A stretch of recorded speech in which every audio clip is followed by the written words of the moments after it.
problem that this small business committee is also committing.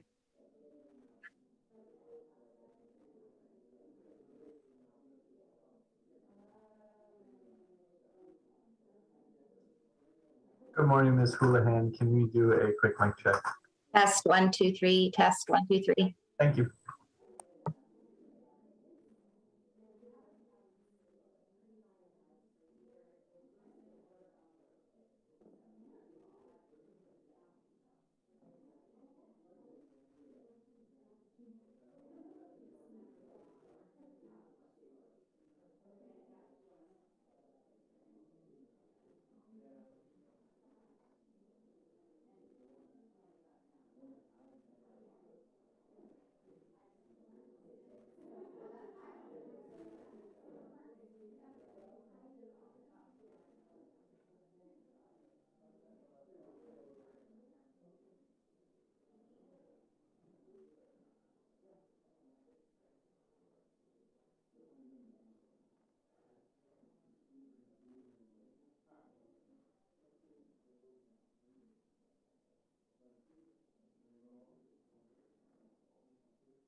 Good morning. I call this hearing to order. Without objection, the chair is authorized to declare a recess at any time. I would like to begin by noting some important requirements. Standing House and committee rules will continue to apply during hybrid proceedings. All members are reminded that they are expected to adhere to these rules, including decorum. House regulations require members to be visible through a video connection throughout the proceeding, so please keep your cameras on. Also, remember to remain muted until you are recognized to minimize background noise. In the event a member encounters technical issues that prevent them from being recognized for their questioning, I will move to the next available member of the same party, and I will recognize that member at the next appropriate time slot, provided they have returned to the proceeding. More than 200,000 service members transition from military to civilian life every day. These veterans take skill gain during their service and go on to make a substantial impact across many areas of American life. Some go to school, some pursue new vocations in the private sector, and many go on to start small businesses. As members of this committee know, starting a small business isn't for the faint of heart. It takes courage, wit, and leadership to achieve the American dream of owning a successful enterprise. And that is precisely why the men and women that serve our country in the military are naturally suited to become entrepreneurs. Former service members own approximately 1.8 million businesses across the United States, most of which are small. These businesses employ millions of workers, are responsible for over $1 trillion in revenue, and do so much for their communities. That is why it is concerning to see that veteran self-employment rates have declined from 16% in 1998 to 11% in 2018. To reverse this trend, we must do all we can to reduce barriers to entrepreneurship for those that have served our country. Like all entrepreneurs, veteran business owners express concern about their ability to access capital, but they also cite other issues such as not knowing how to get started, accessing technical assistance, and finding a mentor. Fortunately, the SBA has a range of counseling, training, and lending options tailored to the needs of veterans and their families. Today, I want to look closely at these programs and discuss ways to improve these offerings to operate more effectively and reach more veterans. During the 117th Congress, we have taken steps to empower veterans and military families who want to start or grow their businesses. For example, last summer, our committee passed the Veteran Entrepreneurship Training Act of 2021, which was introduced by Representative Brad Snyder and Vice Ranking Member Williams. The bill will codify the Boots to Business program, which offers transitioning service members and military spouses information about self-employment and business ownership. The legislation passed the House last fall, and a companion bill was recently reported favorably by the Senate Small Business and Entrepreneurship Committee. We hope the bill will pass the Senate soon. This is a prime example of the actions that Congress can take to make it easier for veterans to get their businesses up and running. Today, I look forward to hearing from representatives from across the veteran entrepreneurial ecosystem about the challenges veterans entrepreneurs face and how SBA programs can continue to improve. I hope that your testimony will shed light on how these offerings help where they fell short and what Congress can do to ensure these programs meet veterans entrepreneurs' needs. I would now like to yield to the ranking member, Mr. Lukemeyer, for his opening statement. Thank you, Madam Chair, for calling today's hearing. Last month was Military Appreciation Month, and we will celebrate all who served our country and risked their lives for our freedom. We also mourn the loss of those who gave their lives in service to our country. I want to start off by thanking all our veterans, all our nation's veterans, service members, and their families for their sacrifice to our great country, including those testifying before us today. As we all know, veteran-owned small businesses exemplify a resiliency unlike any other. These brave men and women not only served our country in one of the highest regards, but also came home and continued to support their communities through entrepreneurship and employing fellow veterans. There are more than 350,000 veteran-owned businesses in this country, and they provide an estimated 4 million jobs. From my interactions and conversations with veteran-owned business owners, they give back to their communities, they hire and support fellow veterans, and they greatly contribute to our economy. During National Veteran Small Business Week in November, I was honored to host a Veteran Small Business Showcase and Roundtable. Over a dozen veteran entrepreneurs brought items that represented their businesses to the Capitol and shared their stories. So today I'd like to take a moment to share some of those amazing veteran-owned small business stories.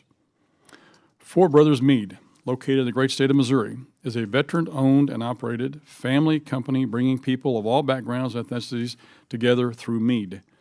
The four brothers, which also, by the way, are include brother-in-laws here, include Brian Becker, a veteran combat medic and sergeant, Chris Schulte, who is currently serving in active reserve status as a military police staff sergeant, Joe Luck, a U.S. Army veteran staff sergeant, and Dan Luck, an Air Force veteran and former air transportation airman.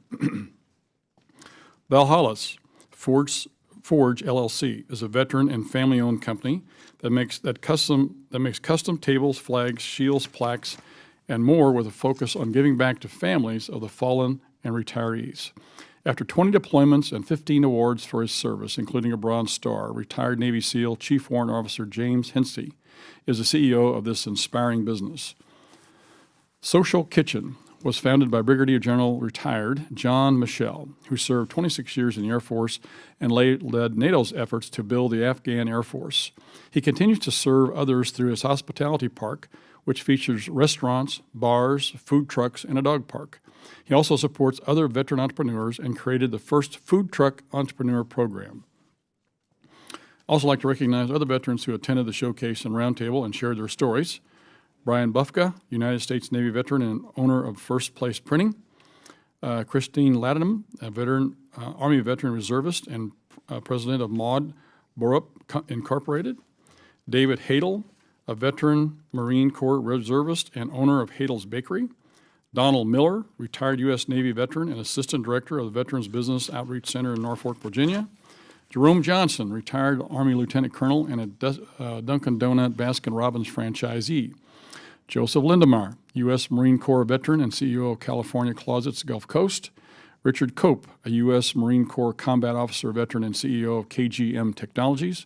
Robert Holt, U.S. veteran and founder of Southern Draw Cigars, LLC. Scott Mahaney, a service-disabled veteran, a Marine Corps veteran, and the president and founder of Semper Tech Incorporated. Timothy Shirley, a veteran Marine Corps staff sergeant and owner of Hive and Honeybee. And West Hester, a service-disabled U.S. veteran and CEO of Foxhole Technology. And we also have with us today Mr. Sheamus, who will testify here in a moment and was at that event as well. As you can tell by the names of some of these companies, their veterans still think in military terms. In addition to these veteran entrepreneurs, there are countless others who deserve our deepest thanks and applause. Again, we'll have Mr. Sheamus here shortly, but he was a Air Force Special Operations pilot and National Guard pilot. He's the co-founder of Flags of Valor and the founder and general partner of Flintlock Capital. Veteran entrepreneurs like Mr. Sheamus are the definition of American values, service, and innovation. It is incredible to hear the stories of how veteran small business owners have used their experiences and skills they have learned in the service to run a successful business. However, I've also heard about the unique challenges that veteran entrepreneurs face. In addition to skyrocketing inflation, supply chain disruptions, labor shortages, and burdensome regulations, veteran-owned small businesses face added challenges in accessing capital and resources. The SBA has counseling, capital, and contracting programs that are designed to assist veteran entrepreneurs in addressing these challenges. It is important that Congress conducts oversight and ensures that these programs effectively serve small businesses, including veteran-owned businesses. For this reason, I introduced the Improve the SBA Act, which will increase accountability at the SBA, empower entrepreneurs through counseling, enhance access to capital opportunities, and improve federal contracting programs. Additionally, after receiving feedback from veteran small business owners regarding access to capital, I led a letter requesting the GAO to conduct an analysis of the effectiveness and efficacy of the SBA's Access to Capital program, specifically as it relates to veteran-owned businesses. Further, Vice Ranking Member Williams and Congressman Schneider introduced the Veteran Entrepreneurship Training Act, which codifies the Boots to Business Veteran Training Program. As Republican leader of the House Committee on Small Business, I will continue to advance policies that empower our veteran entrepreneurs, ensure the SBA resource partners are meeting their needs, and maintain the integrity of contracting programs and support access to capital. Look forward to continuing to learn from our veteran entrepreneurs and how we can support their growth and prosperity. It should also be noted that Secretary Yellen has still not been to this committee and fulfilled her statutory duty, which I asked the chairman to look into again. With that, Madam Chair, I yield back.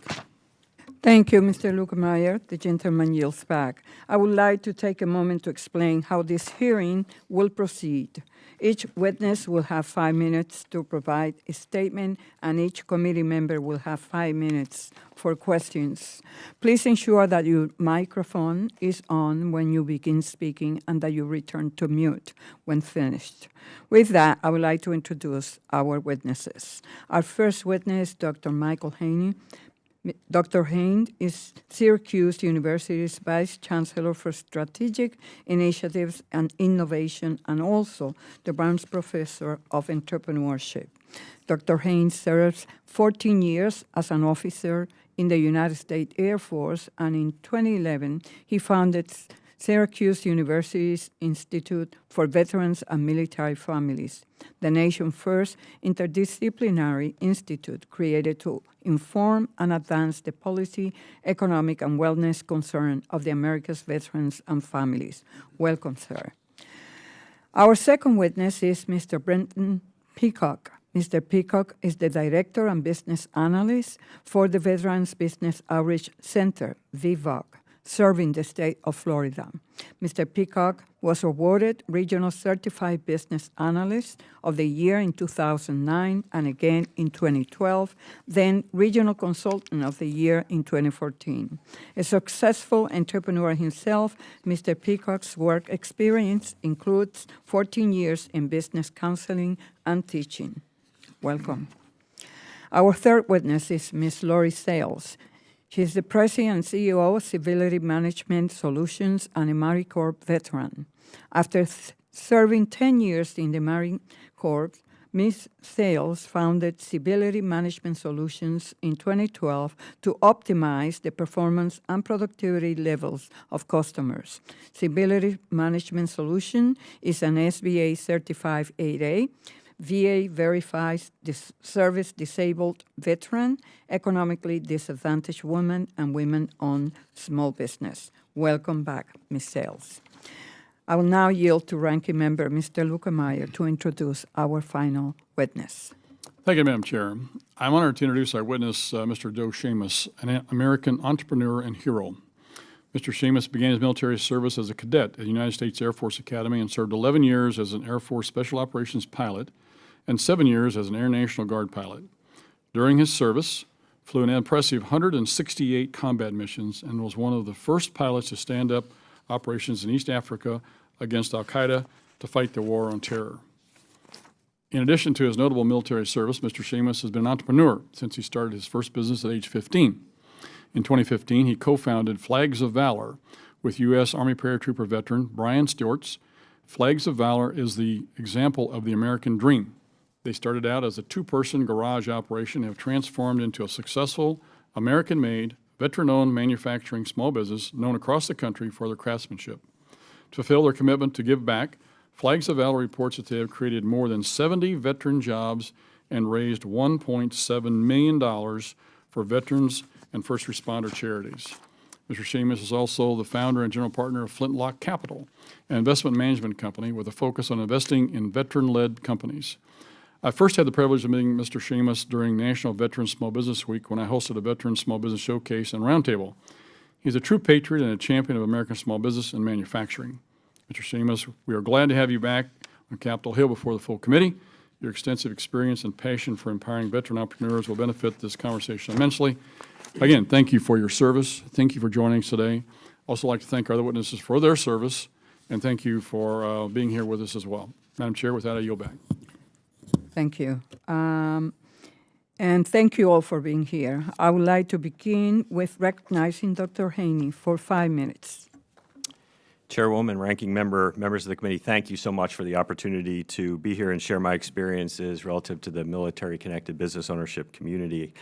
First, I want to express my appreciation to this committee for your long-standing history of support to veteran-owned business in the United States. I have been engaged with the veteran business ownership community for more than 15 years, and over that time, this committee has been a consistent and thoughtful partner to those of us who have been working to advance veteran business ownership in the United States. Your support to service members, veterans, their families, has been instrumental to the well-being of the veteran community, and as a veteran myself, I'd like to say thank you for that. Over the past decade, Syracuse University's Daniello Institute for Veterans and Military Families, or IVMF for short, has applied a data-driven lens to the challenge of understanding the opportunities and the pitfalls associated with the transition from military to civilian life. And one consistent finding of that work has been the strong pull to business ownership common among many veterans.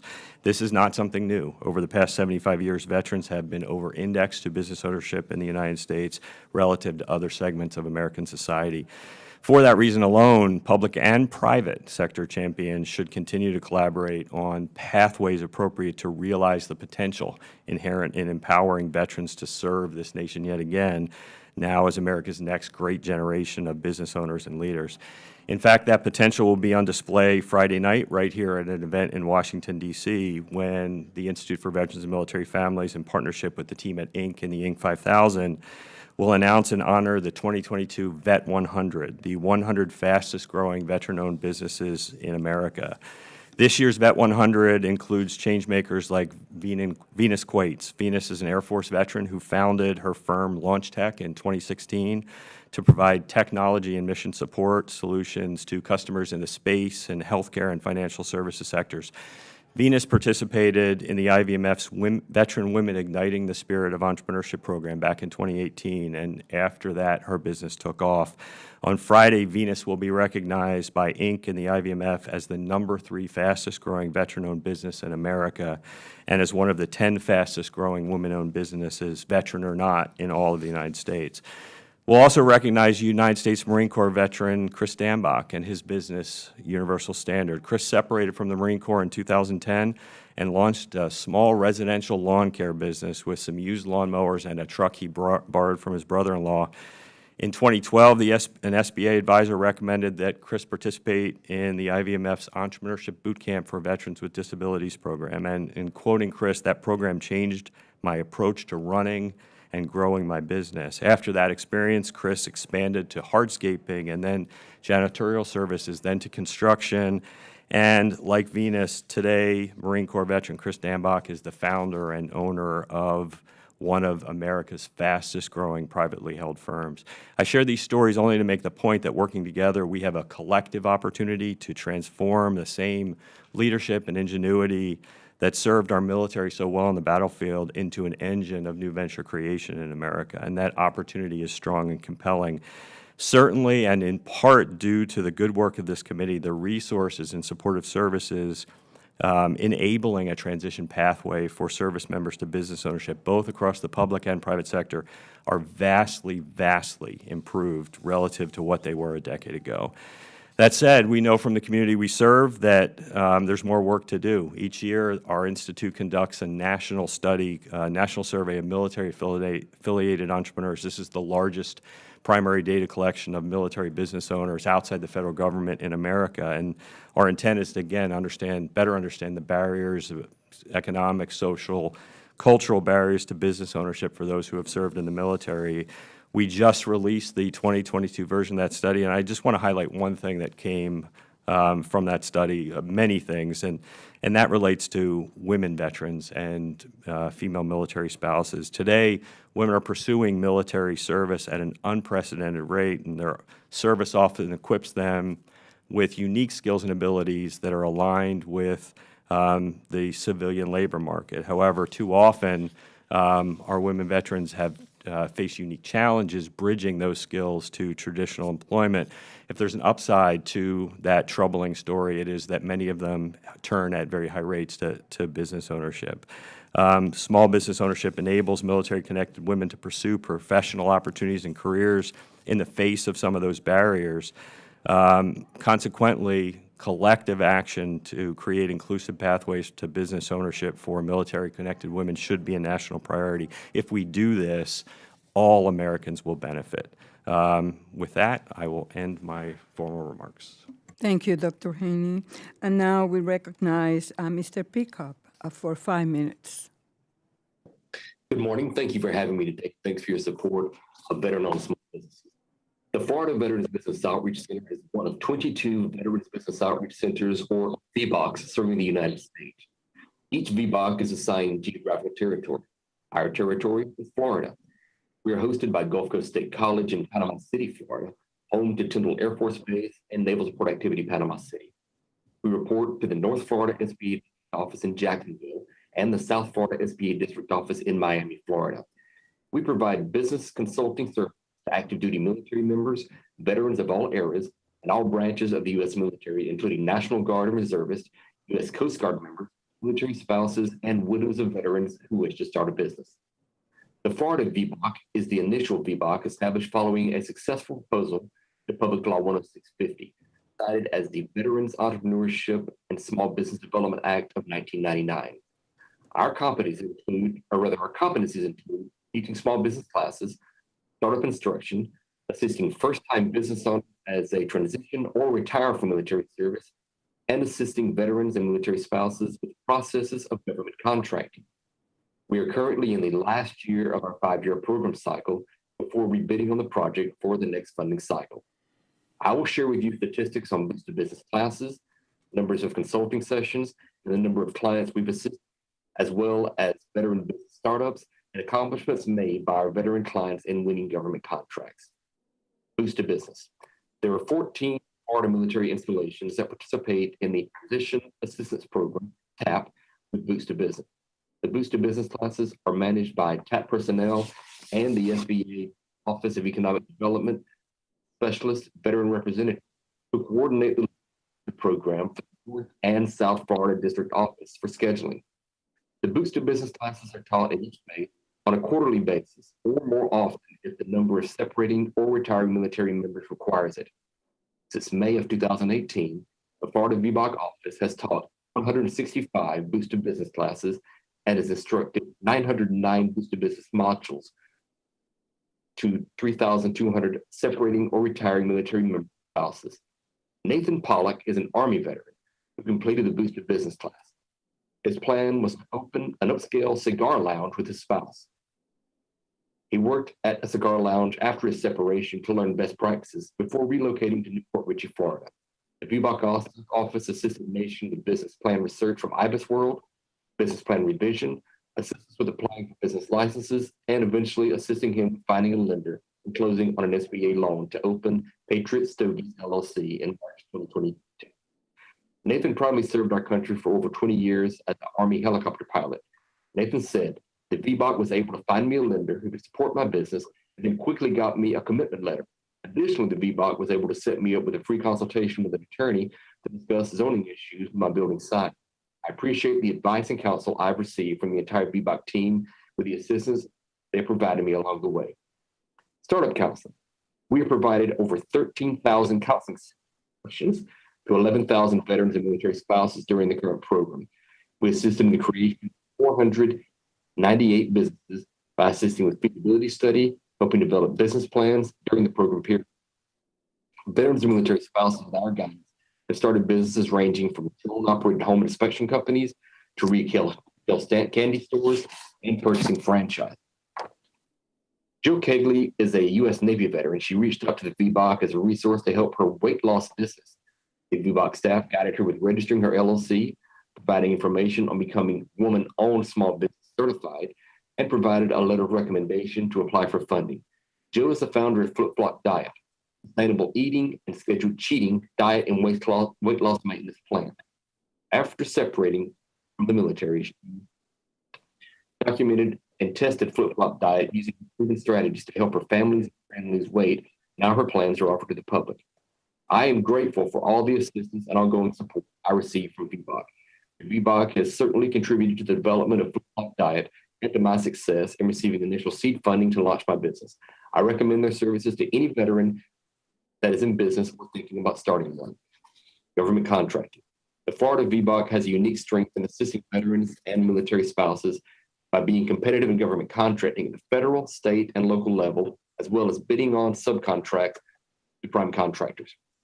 The VBOC story is one of 22 unique stories defined by local economies and veterans and military spouses who reside therein. They are bound by their common desire to own and operate successful veteran-owned small business. Thank you. Thank you, Mr. Peacock. And now, Ms. Sales, you're recognized for 5 minutes. Yes, ma'am. Chair Velasquez, Ranking Member Lutemeyer, and members of the committee. Thank you for the opportunity to testify today. My name is Laurie Sales, and I'm the United States Marine Corps veteran and the founder of Civility Management Solutions, located in Greenbelt, Maryland. Civility MS is a professional consulting services firm working in both the government and the commercial space. Currently, I serve as the chair of the Women Veterans Business Coalition, and I am testifying today on their behalf. The WVBC brings together diverse stakeholders to provide a strong collective voice for policies that will strengthen business owners by women veterans.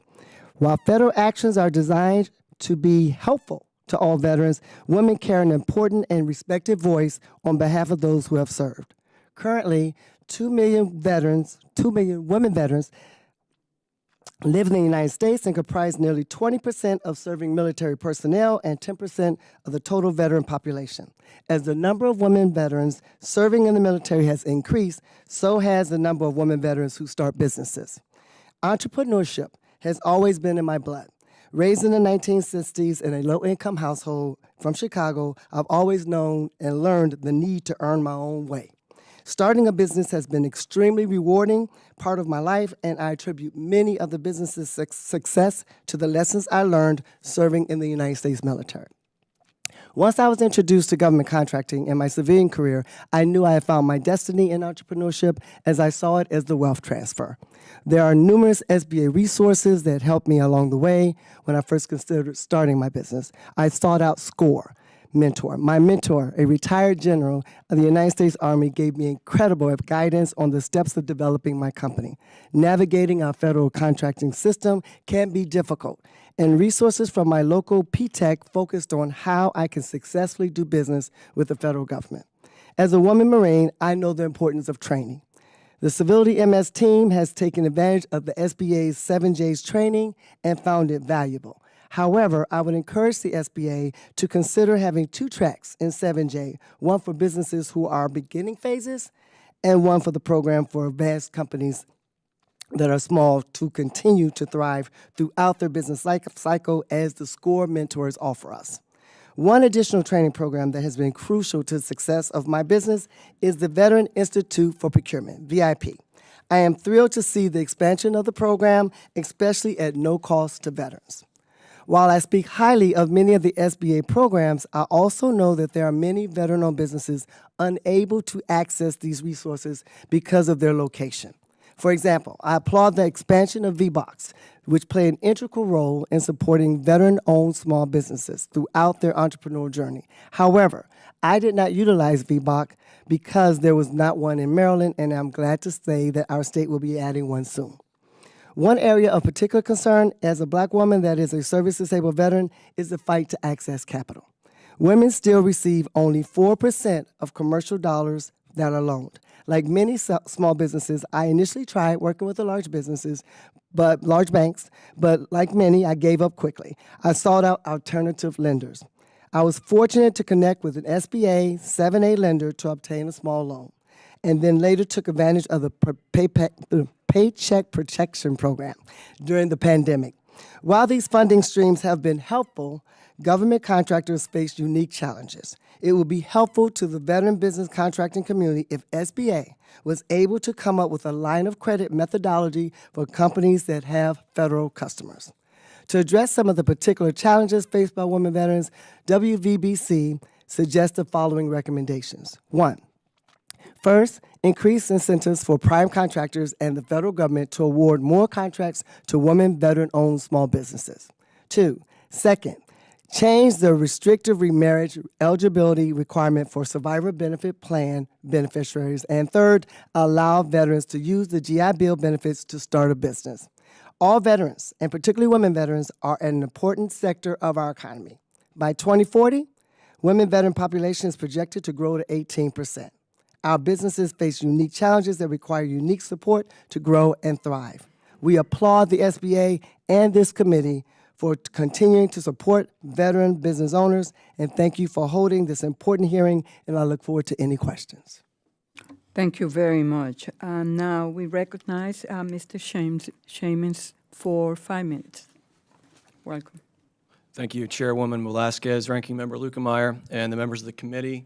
especially you, Ranking Member Lukemeyer, for hosting the events that you've hosted, and then the events also in conjunction with Leader McCarthy that have really highlighted not just veteran entrepreneurs, but also the challenges facing small business in America.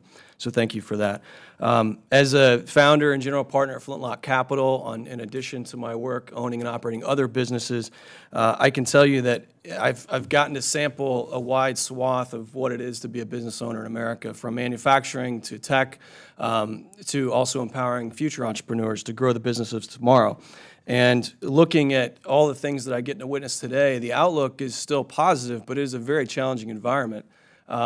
What inspires me is what I've seen in the way that these small businesses are managing inflation, just as an example. They're wringing out everything they possibly can in their businesses to be able to stay ahead of it and to be able to continue to operate. And the small business community, despite all of that, continues to move forward, and I think that speaks volumes about the American spirit of free enterprise, and that's something I'm very proud of. Looking at the veteran ecosystem in business, access to capital is certainly something that's come up multiple times. There is absolutely a challenge there, and there are 7A options that you can get through the SBA and other programs.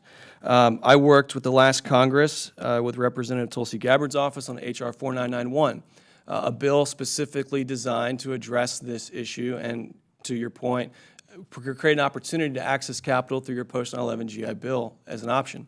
And so one of the things that we worked on was how you could shape that, and there are already funding limitations associated with the bill of what the earned credit, the earned amount is based on what state you live in. And if the spirit of the post-9/11 GI Bill is to create education opportunities, to create an opportunity for economic upward mobility, for example, there's very few things that create more opportunity for economic upward mobility than business ownership.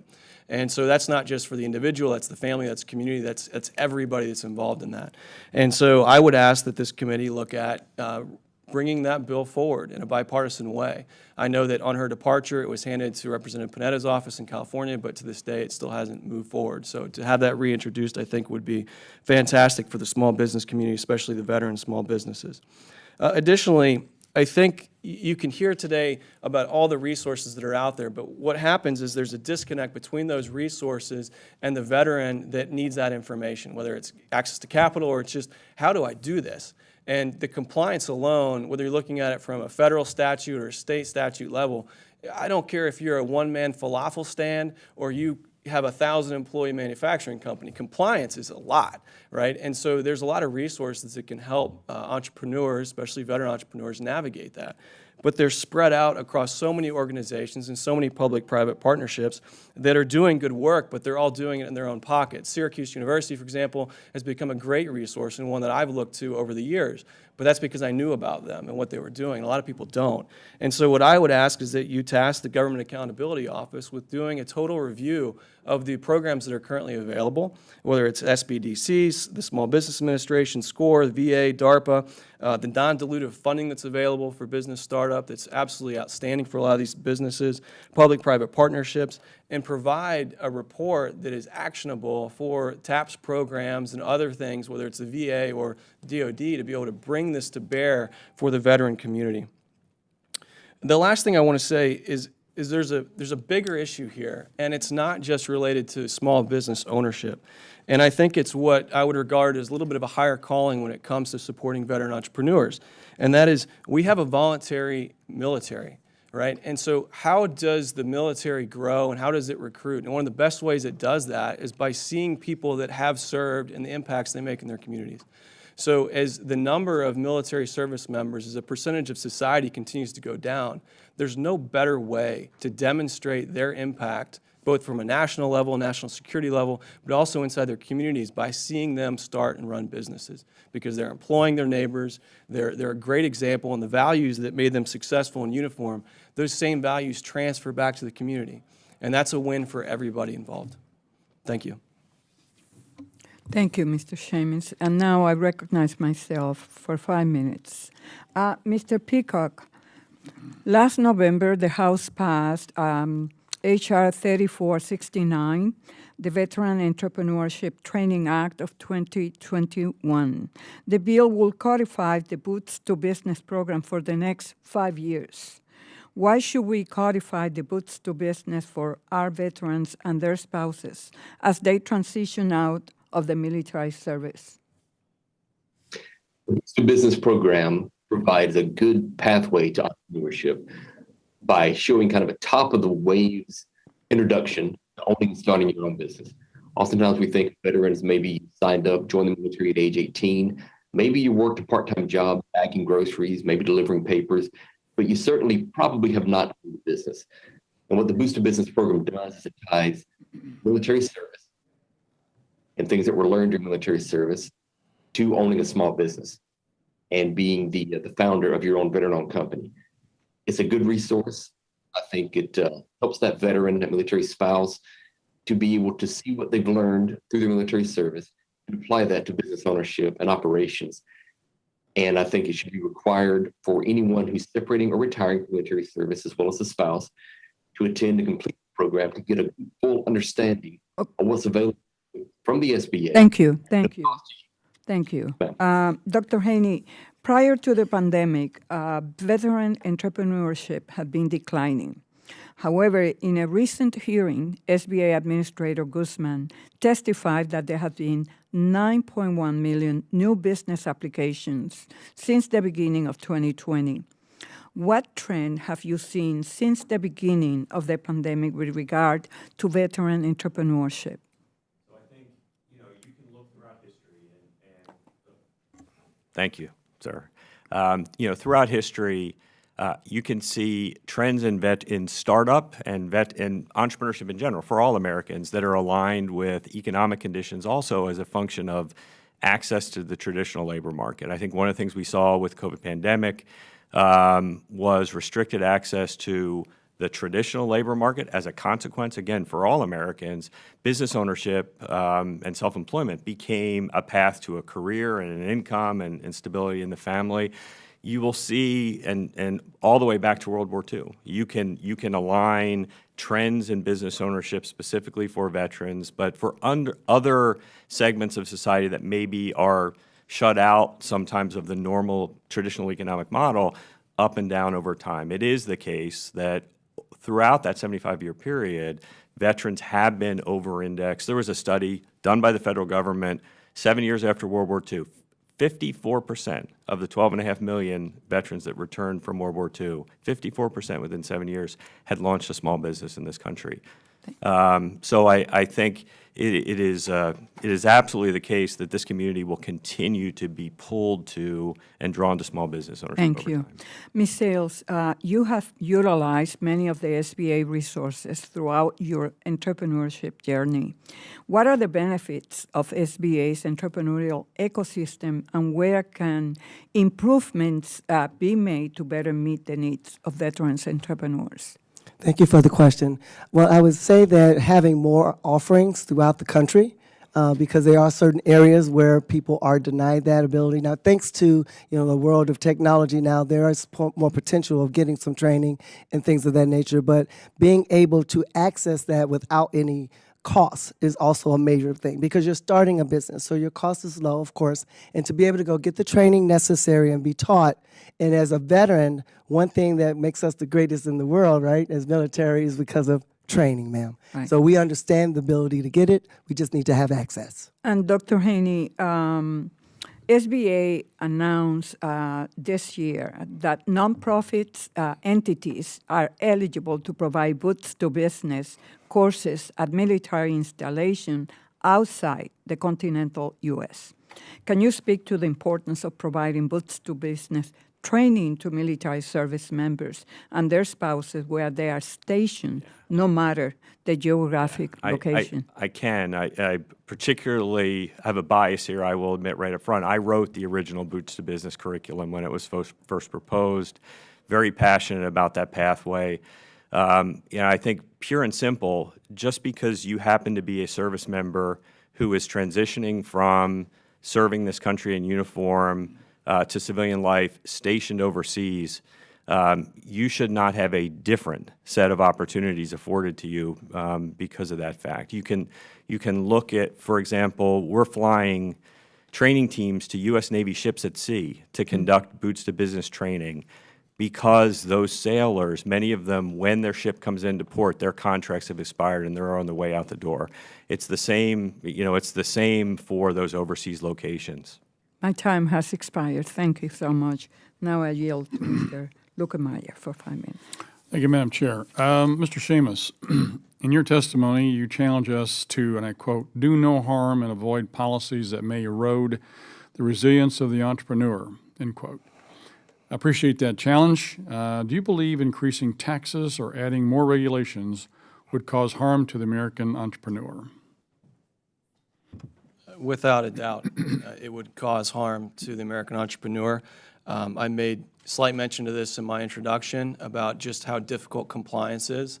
And then when you add state compliance, it's really tenuous situation.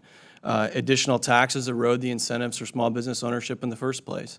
And so creating a tax policy that incentivizes business formation, incentivizes business growth, these are all things that not just affect the entrepreneur, but affect the entire community, and we've seen that play out.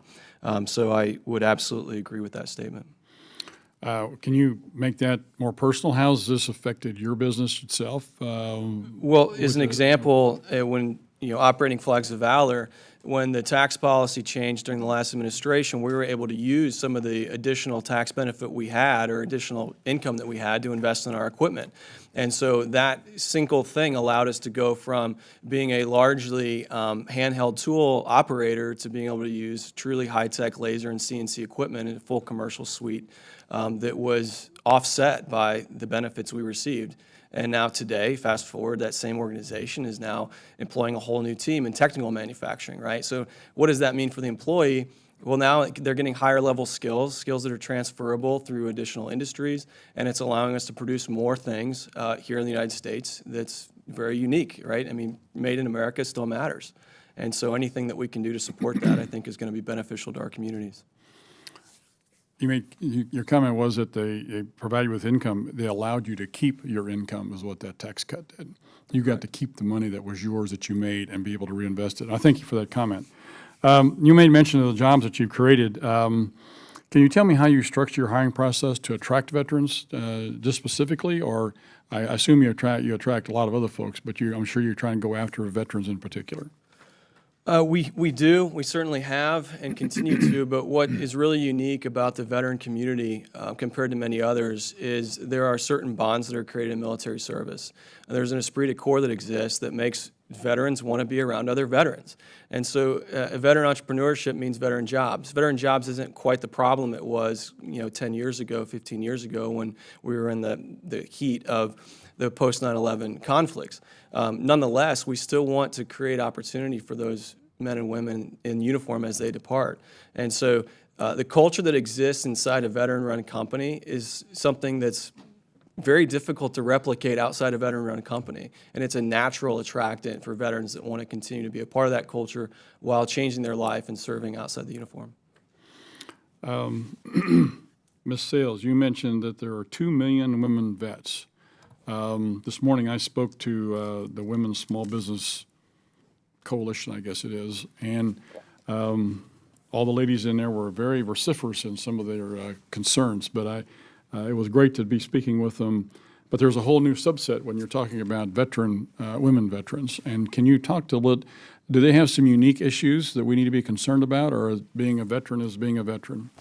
Well, sir, yes, being a woman that served in the military, because it's such a small amount of us in general, when you look at the broader base, there are just certain things that we're challenged with as a woman being surrounded by men all the time. So you have to gird yourself up for that and continue to go through the course of serving in your uniform. But some of the challenges that come out of that leave the women in a different type of mindset when they return to civilian lifestyle, somewhat to the point that I know many, and way too many, that don't desire to go to the VA just because they don't like the idea of not being considered the veteran, first of all, and then secondly, just some of the attention that they receive that they don't request. So they have learned at the VA hospitals throughout the country to make some adjustments for women that are women veterans, to be serviced there, and yet so some of that same kind of information that they're receiving, though, actually affects their entire life, sir. So yes, those are extra challenges that we have to deal with as women that served in the military. Thank you. Dr. Haney, you alluded, Bento, to some studies or some information that you were aware of. Prior to the pandemic versus after the pandemic, are you seeing more veteran-owned business startups or less? So I think the best data for this actually comes out of the Kauffman Foundation, and in Index they have focused on startups for all Americans, and then they break that data out by different demographic markers. Veterans at the start of the pandemic, it was a very, very steep and dramatic increase in the pull to self-employment and business ownership. What we're seeing now is, I think, a slight decline as a function of reopening of society and reopening of traditional jobs and careers. That said, the numbers are still high relative to other segments of American society. I thank you for that. And again, I thank each of you for your service to our country. Thank you very much, Madam Chair. I yield back. The gentleman yields back, and now we recognize the gentlelady from Georgia, Ms. Bordeaux, for 5 minutes.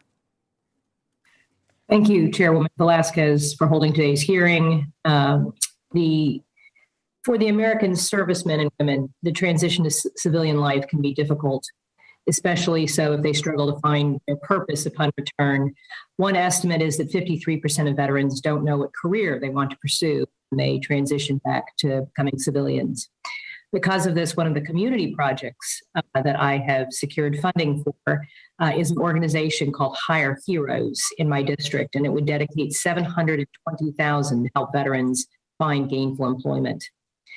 However, through their service, veterans are often equipped with many of the skills that mark a successful entrepreneur, including high performance in stressful situations and natural leadership abilities. And as a professor of public policy who has taught many veterans coming out of service, I can testify that they are often the best students. They're very focused and very disciplined in their work. Having these veterans and understanding this experience, I'm very, very interested in making sure that they make this transition appropriately and have access to the resources that they need if they want to pursue small businesses.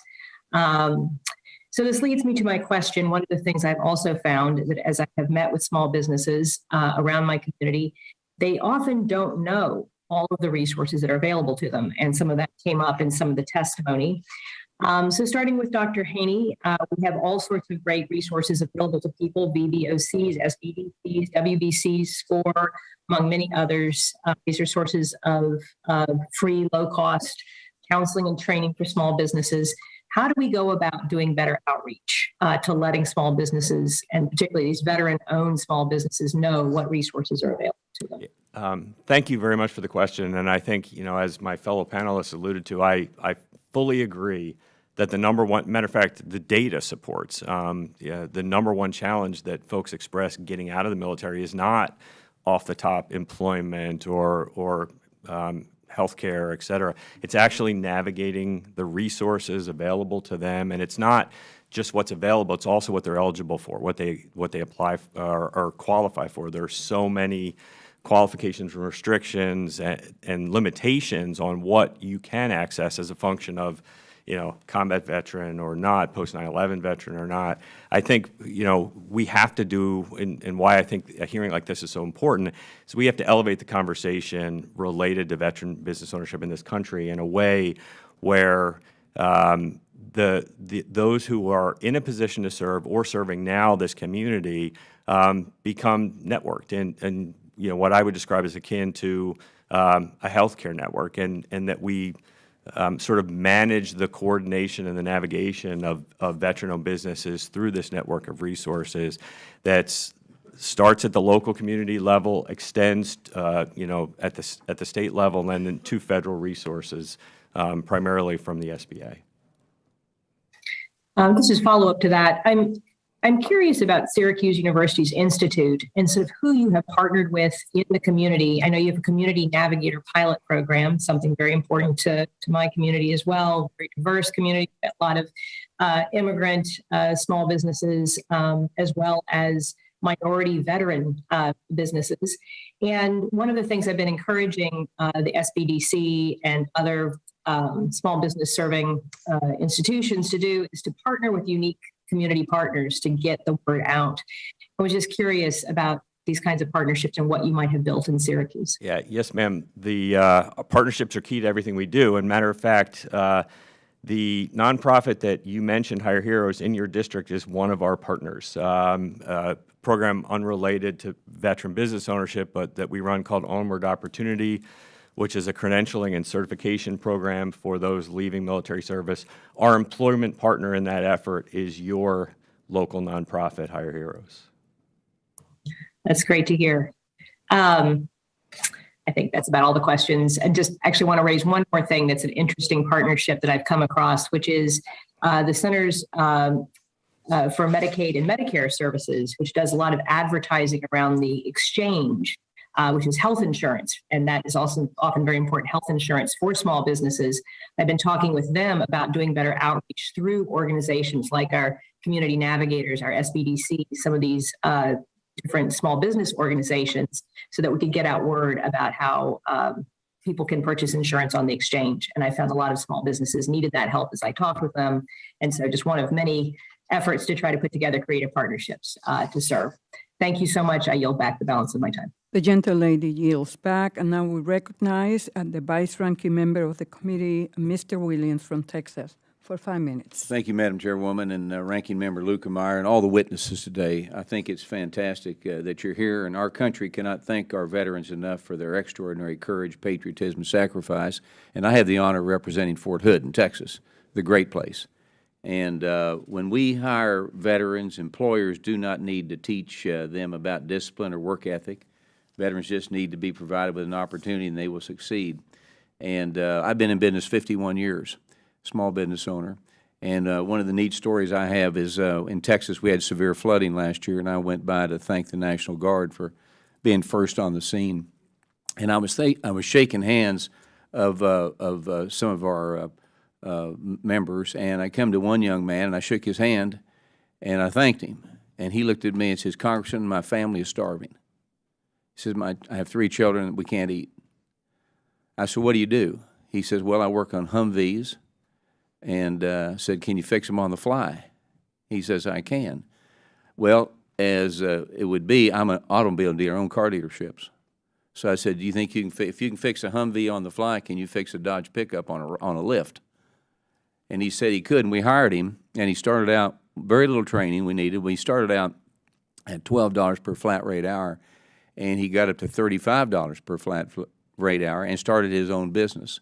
So this is the kind of thing that can happen with veterans that are just really a little cut above, and I employ several hundred people in Texas, and huge majority of my employees are veterans that have stayed with us. So that's a little story that just, again, reiterates how great our veteran workforce is and always can be. So, Mr. Sheamus, good to see you again.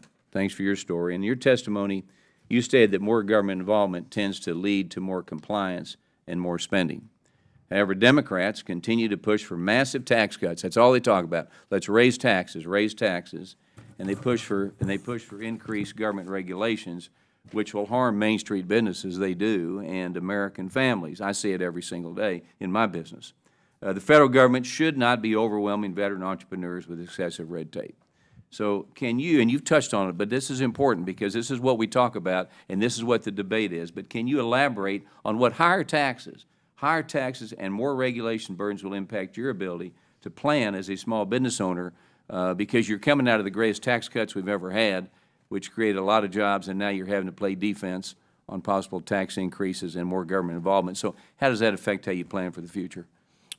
That's a great question, and great to see you again as well. And it's like you're operating on shifting sands is how it feels. And I'll use an example from Flags of Valor, and just to kind of paint a picture of this. When you're dealing in a high inflation environment and all your raw materials are going up, and you're a manufacturer, and your labor costs are going up, which in some cases is a good thing because you're taking care of your people, and then you're paying payroll taxes, and then you're paying personal property taxes, and then you're paying your state licenses and fees that you have.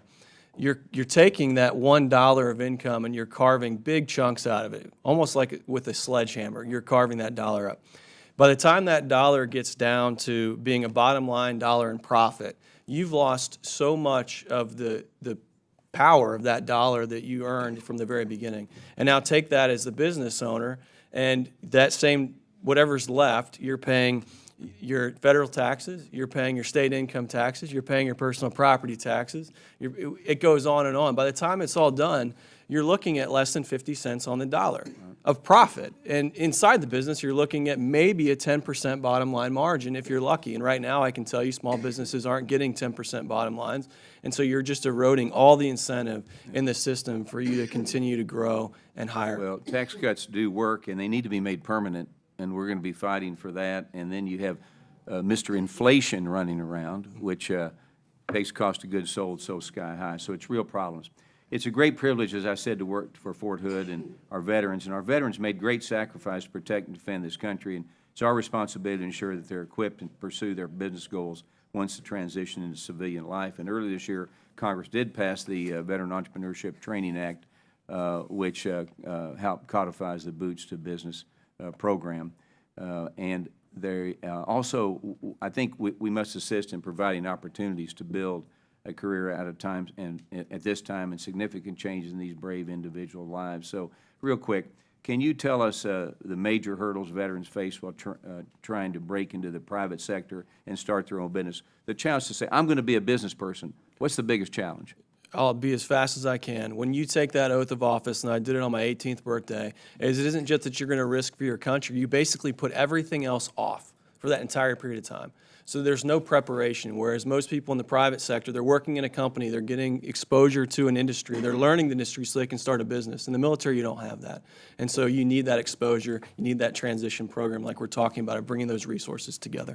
Time Thank has you. Now you- expired. The gentleman yields back. And now we recognize the gentlelady from Pennsylvania, Ms. Houlihan, for 5 minutes. Thank you, Madam Chair, and thank you to everyone here for your testimony and for the conversation. I am an Air Force veteran myself, and I am an entrepreneur as well, having built a variety of different businesses from scale to sale. I'm very excited to participate in today's experience and to talk about the local veteran-owned businesses in my community, which is just outside of Philadelphia, Pennsylvania. Last month, I had the opportunity to participate in a roundtable discussion with Secretary McDonough, who visited my community, and several veteran entrepreneurs as well at the Coatesville VA Center, which is also in my district. I was particularly struck by the story of Robin Gilmour, an Air Force veteran himself and a service-disabled veteran as well. He's a small business owner of a media production business. With his passion for producing video content, Robin established and grew his small business following his years of military service. And as his business grew, Robin was able to adapt the company's online presence, but he needed technical assistance and expertise with regard to website design, optimization, and social media. So as with many small businesses nationwide, the COVID pandemic also brought him a number of opportunities and challenges, including a significant drop in his business.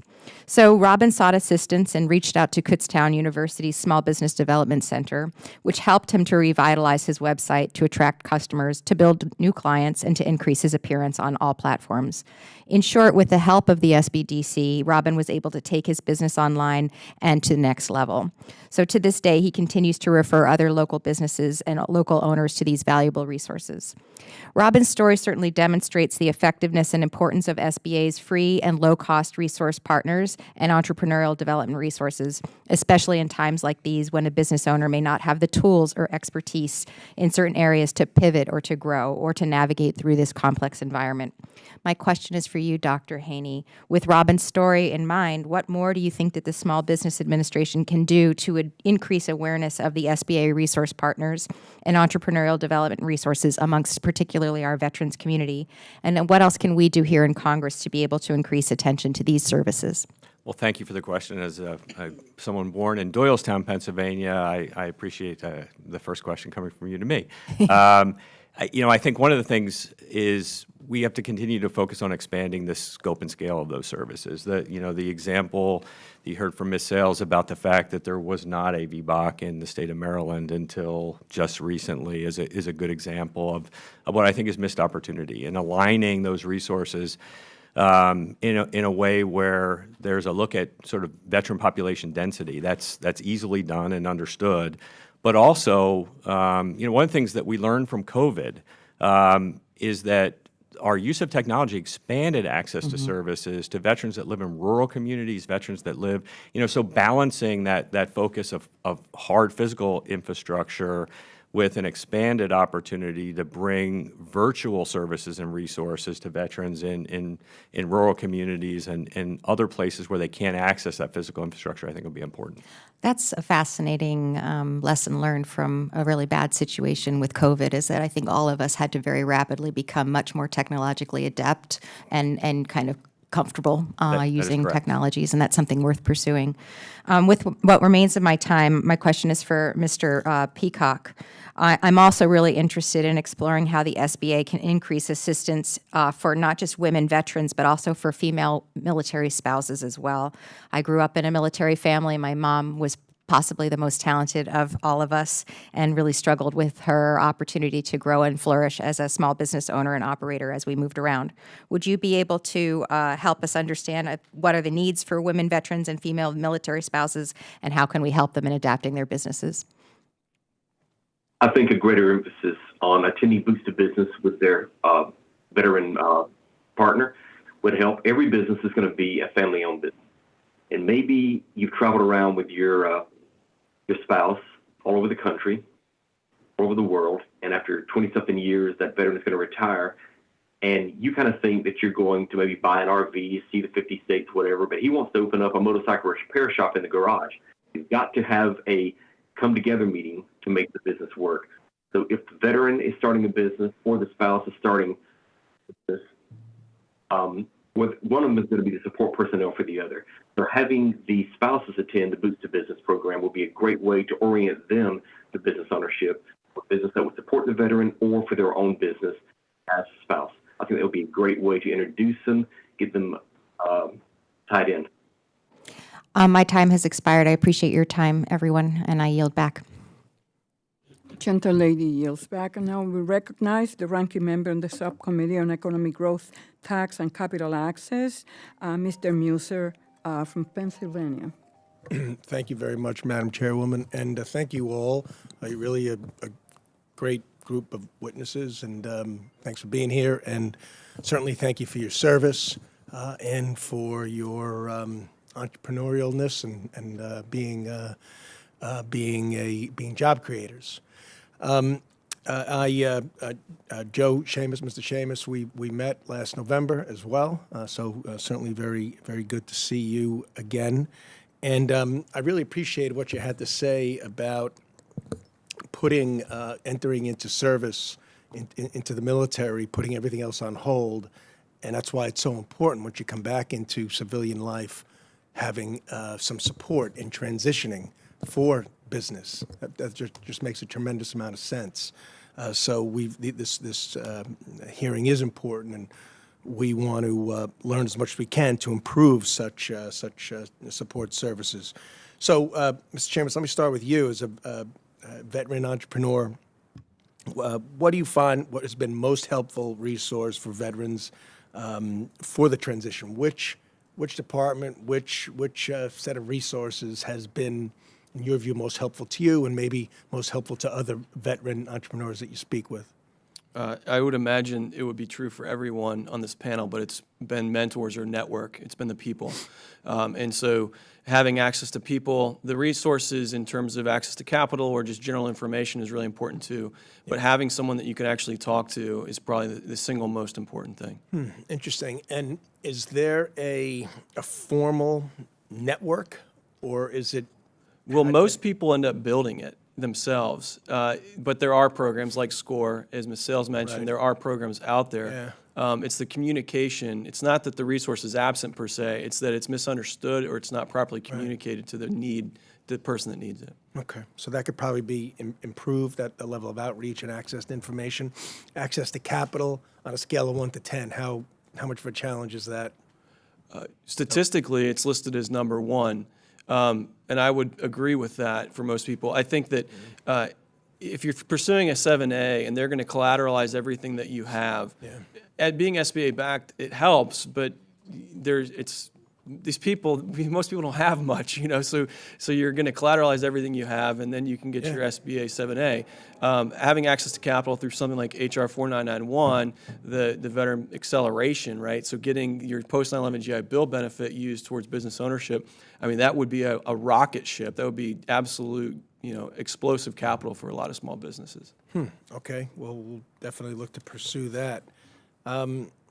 For all the witnesses, and Ms. Sales, you mentioned your list of 3, including expanding access for or support for women entrepreneurs, veteran entrepreneurs, as well as the GI Bill, making that available for small business.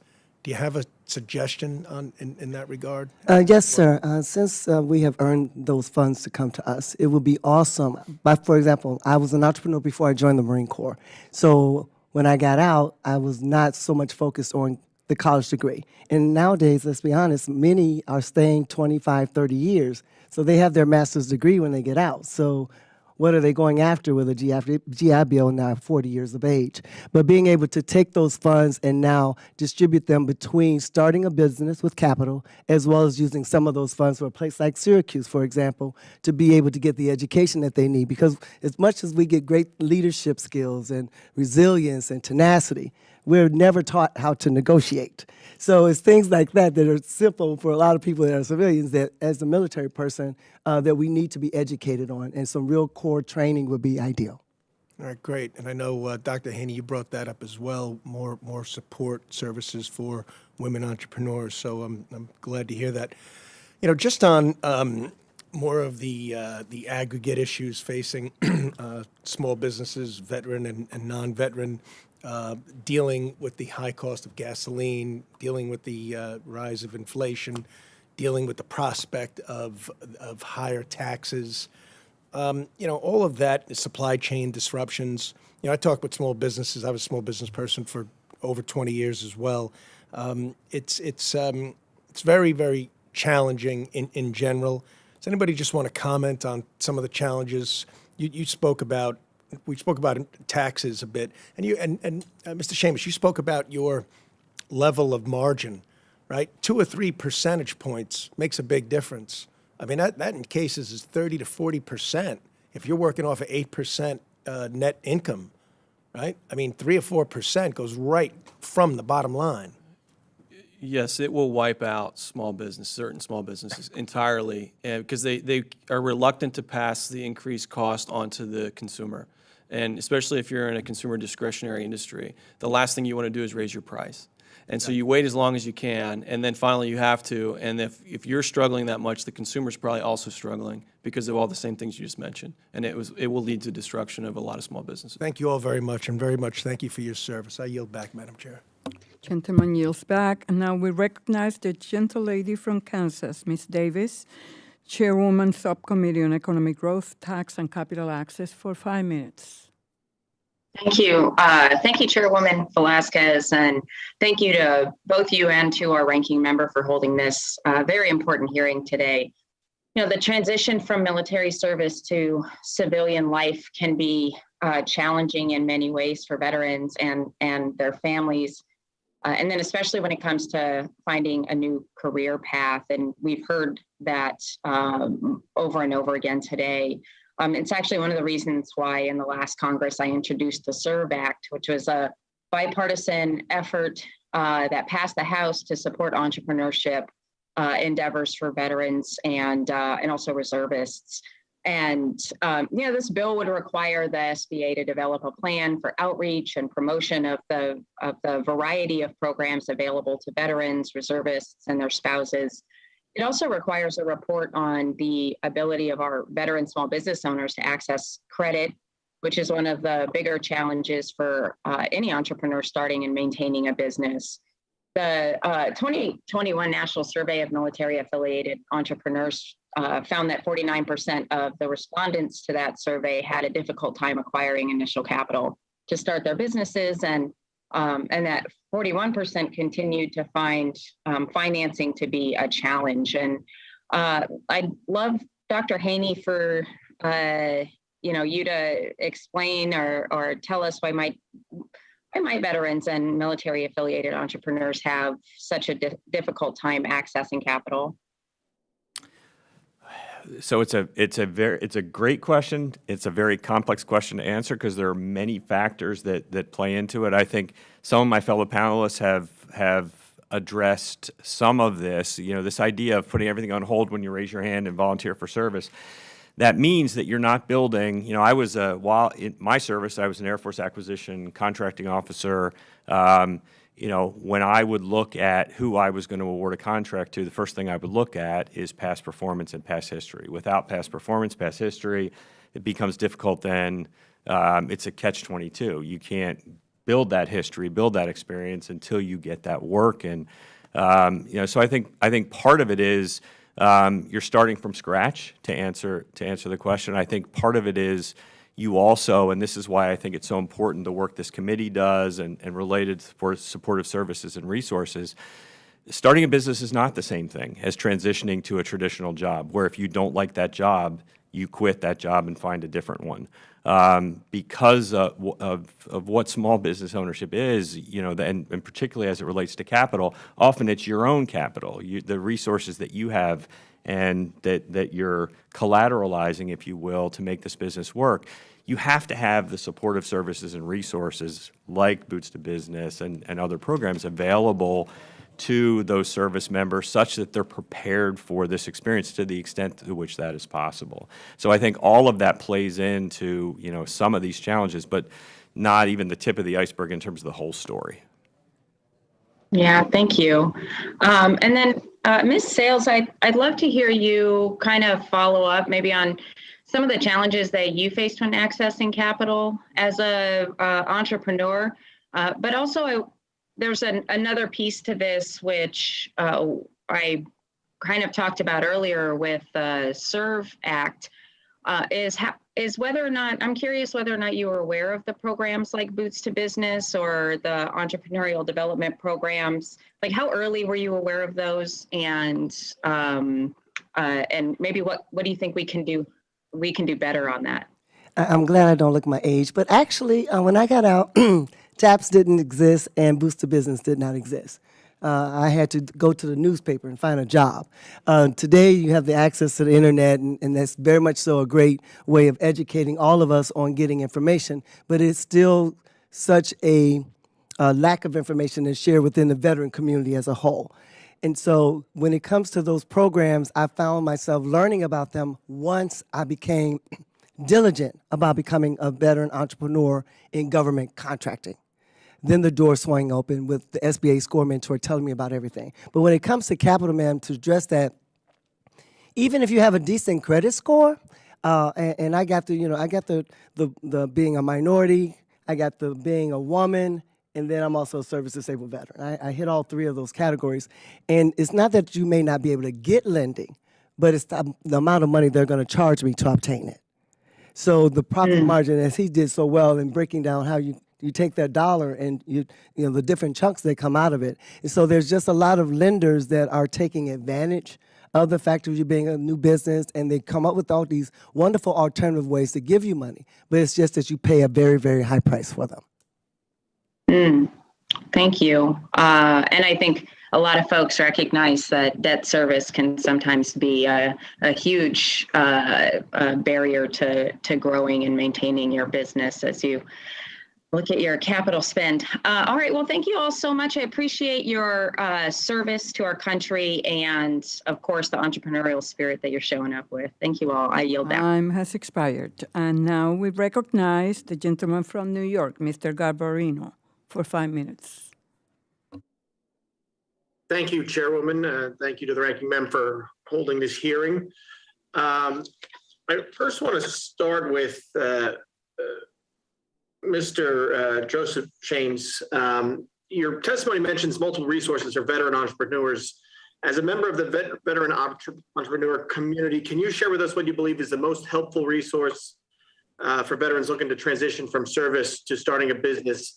And can you also address, and this is something I heard from my Veterans Council, from veterans returning home, that the ability and the knowledge and the access for veterans to the actual programs, and whether or not you think that there's easy access to them. Sure. I briefly mentioned this earlier about the network. And when you put everything on hold and you compare that, let's just say you do a 4 or 6 year enlistment or 5 to 10 years as an officer, whatever you're doing, your counterpart in the private sector has 5 years, 10 years of building the network in the industry that they're interested in, or maybe it's a sister industry. But the point where they get to launch that business, they are well equipped. They may even be well capitalized. They have all of these assets available to them. And number one is people. And so using the SCORE as an example, having access to mentors, that's one channel, but it's not necessarily enough. And so bringing all those resources together in a way that's digestible, understandable, that can be communicated to the veteran community at the right time, or earlier even possibly, would be an optimal solution. So just doing a better job at reaching out. I mean, is it, what is there right now that the veterans can go to when they come home and they want to transition into a small business?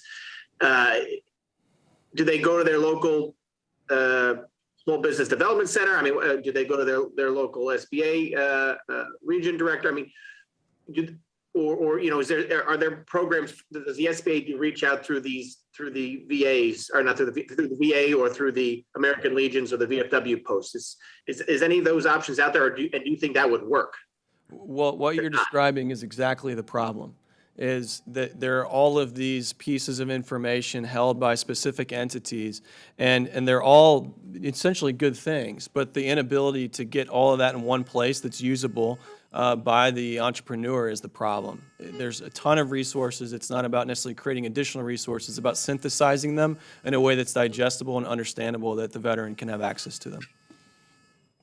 I appreciate that. And that's exactly what I heard when I held my meeting with my Veterans Business Council, or my Veterans Council, when we talked about the SBA. They said that there might be information out there, there might be programs out there, but we don't know about them, and it's very hard for us to find out about. So I think that's something that we need to work on with the SBA in Congress. Just maybe for the panel, where should members of Congress focus? We're hearing a lot of small business leaders right now are coming to us, and some of them are saying it's hard to get capital. Some of them are saying it's hard to get workers who are trained or have the education to do what they need them to do. Where should we be focusing most, especially when dealing with veterans? And anybody can jump on this. Is it more access to capital? Is it more access to education or training? What should we do? Anybody can jump in. So I'll take a swing at this. So I think the access to education and training for me is a necessary condition. It's not sufficient. It's a necessary condition. I'll bring up one thing that I think the committee could focus on and potentially start asking some questions. We mentioned the unemployment crisis of the 2009, 10, 11, 12 was brought up earlier in the hearing. Unemployment related to veterans. And the private sector did some remarkable work stepping up and stepping forward and creating veteran employment programs in this country, really not seen since World War II. The next horizon, if you will, is to open up the supply chains of private sector companies, particularly Fortune 500 companies, to veteran-owned businesses. I think we often look at government and government contracting as the as the objective for veteran-owned businesses, but the reality is if you look at the supply chains of this country's largest private sector businesses, they represent a remarkable opportunity to grow and catalyze veteran-owned business in this country. And I think that could be a unique opportunity to begin engaging with the private sector on how it is that they can be part of this effort to grow this community. A great answer. I appreciate that. And I know I'm running out of time. I've ran out of time, so I yield back. But thank you, Doctor, for that answer.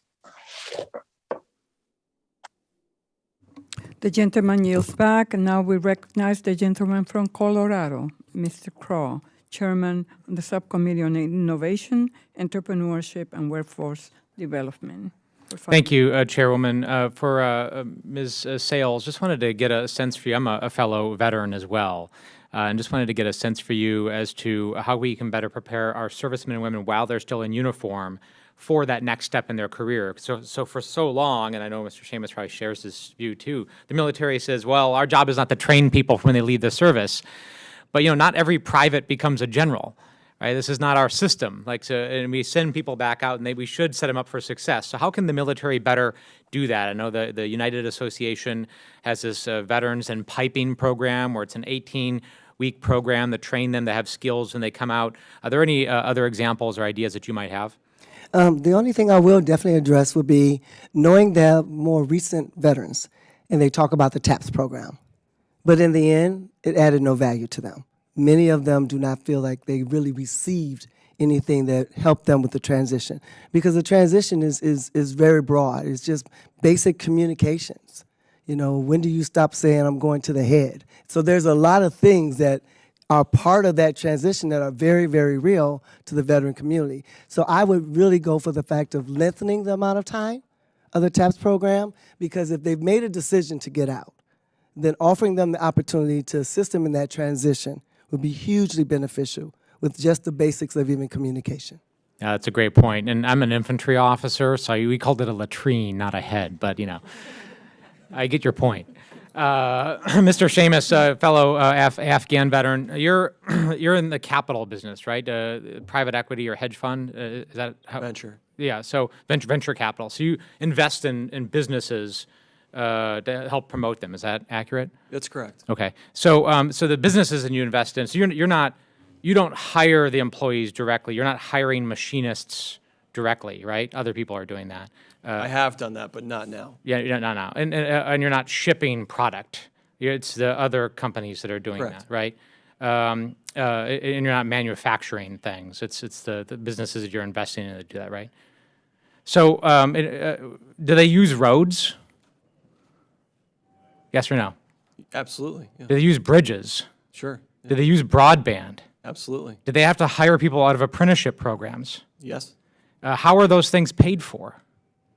Are you saying this from a tax? Yeah, we're to roads and bridges and broadband and apprenticeship programs and K through 12 schools. How do those things get paid for? Well, naturally, with taxes. Yeah. So, I appreciate your point that nobody likes high taxes. I don't like high taxes. But there's more that goes into running a business than just the level of the taxes. I talk to manufacturers all the time in my community, and they say workforce is actually the biggest thing. They can't find qualified employees because our education system is defunct, because our apprenticeship programs don't work. Our bridges are falling apart. We don't have broadband. So we need to have a more nuanced conversation than just taxes are bad or taxes are too high. My point is, let's have an actual conversation with my colleagues about what's the right level of tax to provide the service that we need for a robust, competitive environment that can help your businesses succeed. So I think I'm willing to have that conversation. Thank you, Chairwoman. I yield back. The gentleman yields back, and now we recognize the gentleman from Minnesota, Mr. Stover, for 5 minutes. Thank you, Madam Chair. Dr. Hain, real quick, you had made a comment just moments ago about supply chain. Would the supply chain issue be reduced if it was manufactured and made in the United States, a product? So I am clearly a big supporter of bringing manufacturing back to the United States. I believe that, what I was referring to is how can veteran-owned businesses play a role in bringing that manufacturing back in part, but also how can our U.S.-based large companies think beyond their traditional process to open their supply chains up so that veteran-owned businesses can be suppliers to those companies. But if it was made in the United States and manufactured in the United States, would the supply chain issue be reduced? I absolutely believe so, yes. Thank you. And to the veterans, thank you for your service. I will be very blunt that I get to spend the rest of my life with what I think is the greatest veteran alive, my wife of 25 years, an Iraq War veteran. So thank you for your service, and that comes from the bottom of my heart. Mr. Sheamus, I have a question for you. First off, it's great to see you again. We saw you last November with your the Flags of Valor and what have you. So appreciate what you do. A couple things. How has the gas prices impacted your business and inflation? Good question, and thank you for the question. And regarding that, in relation to what was also just asked, I do also have Flags of Valor, which was an operating business that is making stuff in the United States, for the record. And so inflation is terrible. It's crushing. It's high, and everything. It's not just hiring the workforce. It's the gasoline. It's the wood costs. It's adhesives. It's everything. And then, of course, the cost for us to get a product to the end user is also higher. And so at every turn, the prices are going up. What would be the additional cost to the end user from, let's say, 2 years ago? If we were to have raised prices in a linear way with inflation, we would be needing to raise prices probably by about 20% at this point, which isn't reflected in the actual inflation numbers, but if we were to take in all the total cost increases. Right. The Biden administration, and these are their own numbers, the Biden administration has added in the year 2021 an additional $201 billion of regulatory costs and $130 million in compliance hours on small businesses. How does red tape hold your business back from achieving even greater success?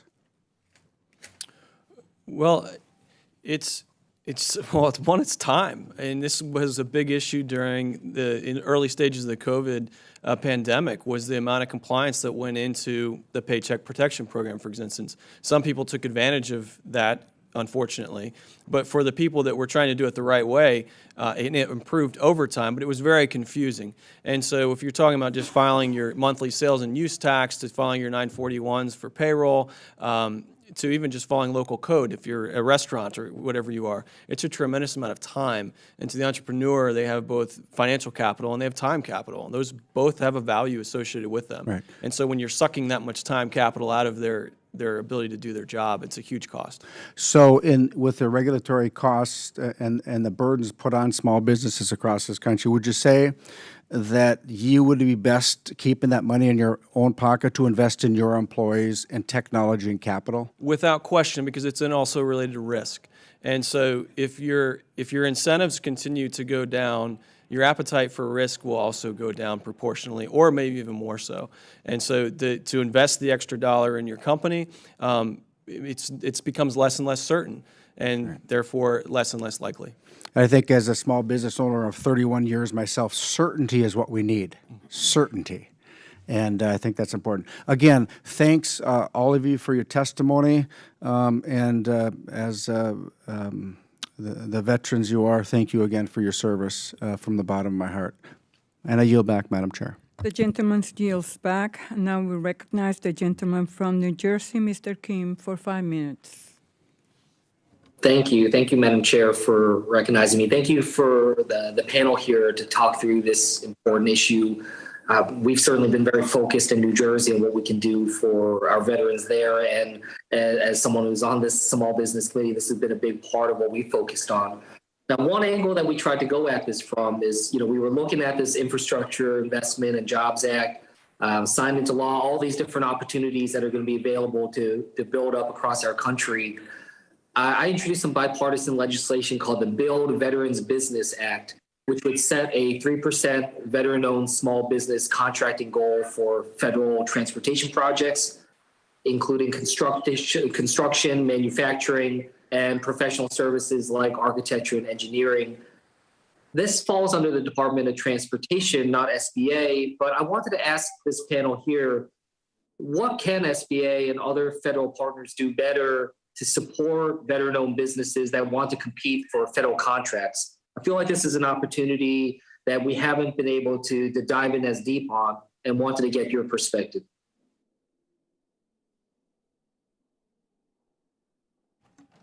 I'll take a first swing at that one. You know, and I think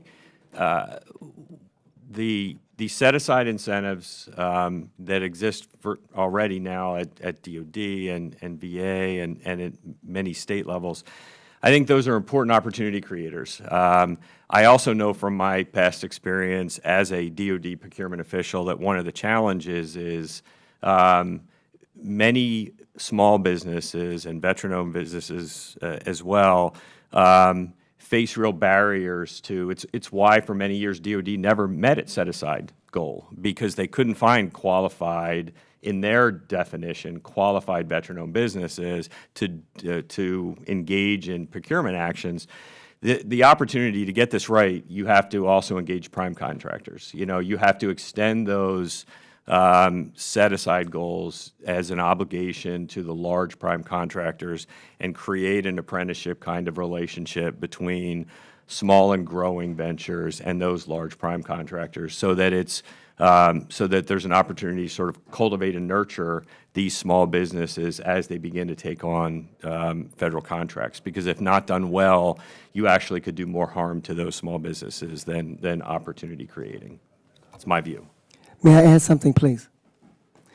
So please, the go ahead. VA is now releasing the verification for service-disabled veteran-owned and veteran-owned small businesses is going over to the SBA. So ensuring that all federal government agencies now adhere more to the law of that, whereas at the VA, they tend to have 20 to 25% of their dollars spent with service-disabled veterans. However, they've been able to not meet the women requirement at 5%. So that clearly shows that they're not awarding as much or looking more into the women service-disabled veterans as far as even at the VA. But the value of now going across the SBA is going to be great, because now every agency should be adhering to the law of the new rules coming out of SBA for the veterans. Yeah, thank you And for that. also, we should increase it to 5%. Sure. One thing I wanted to kind of connect the dots on here is, you know, a lot of how we've been trying to get small businesses to understand some of these opportunities, you know, has been about some of these different organizations. You know, for instance, the U.S. Coalition of State Veteran Chambers of Commerce, you know, has members in 20 different states, including New Jersey. We've been able to work with this group on the ground in New Jersey to help a lot of these veteran-owned businesses understand some of these different opportunities available. So I guess I just wanted to end on asking, you know, do any of your organizations partner with these state veteran chambers, and how can they better work with you to be able to maximize their opportunities here?